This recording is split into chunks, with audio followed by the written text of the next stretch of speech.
ওয়েদারের একটু পরিবর্তন হলে হাজবেন্ডের আর ছেলের কিছু না কিছু বিকাল হলে চাই। যাই হোক, ছোট্ট ছোট্ট করে চিকেন পাকোড়া করে ফেললাম, ছিল ঘরে। আর দেখো একটু স্যালাড করেছি লেবুর রস দিয়ে, গোলমরিচের গুঁড়ো দিয়ে, আর রক সল্ট দিয়ে।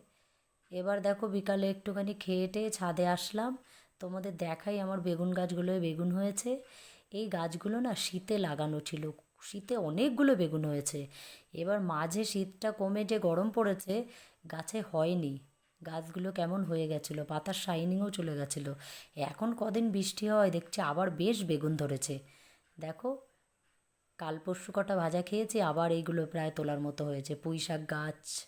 আর পাখিতে মনে হয় নিয়ে এসছে, এনে ফেলেছে, দেখো এটা আমি লাগাইনি, হয়েছে, উচ্ছেও কিন্তু ধরেছে। যা হোক, তুলে খাওয়ার মতো হলেই হলো। আর লঙ্কা গাছ আর একটা কলা গাছ দেখো।